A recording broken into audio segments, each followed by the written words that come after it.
Hello friends, welcome to my channel. வாங்க வீடியோக்குள்ளே போகலாம்.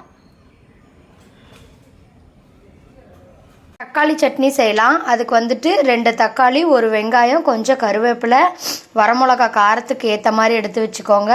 கடலப்பருப்பு, உளுத்தம்பருப்பு சின்ன ஸ்பூனில் 3 ஸ்பூன் எடுத்து வச்சுருக்கேன். வாங்க தக்காளி சட்னி எப்படி செய்யலான்னு பார்க்கலாம். வாணால் வச்சுருக்கேன். வாணாலில் கொஞ்சம் எண்ணெய் விட்டுக்கோங்க. கடலப்பருப்பு, உளுத்தம்பருப்பு போட்டுக்கோங்க. வரமிளகா போட்டுக்கோங்க. இதை நல்லா கலர் வர்ற வரைக்கும் வறுத்துக்கோங்க.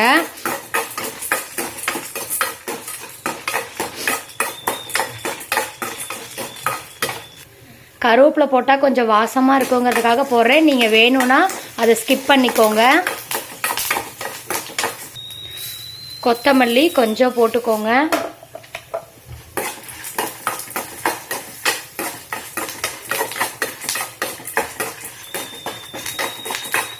அது நல்லா வறுத்தாச்சு. அதை எடுத்து வச்சுட்டேன். இப்போ இந்த வாணாலில் வெங்காயம், தக்காளி போட்டு இதை வணக்கிக்கோங்க.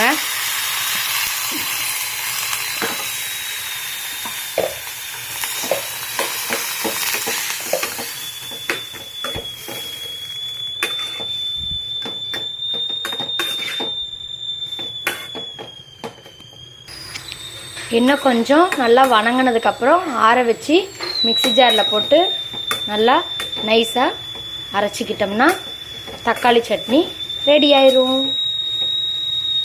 வெங்காயம், தக்காளி நல்லா வணங்கிருச்சு. இதை நம்ம இப்போ ஆற வச்சுக்கலாம்.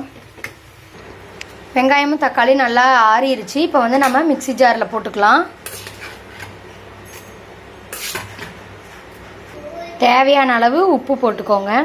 வாங்க இப்போ சட்னி அரைச்சிக்கலாம்.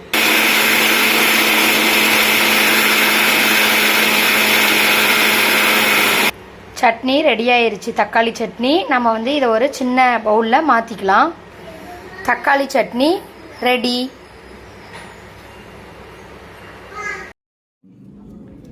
தேங்க்ஸ் ஃபார் வாட்சிங்.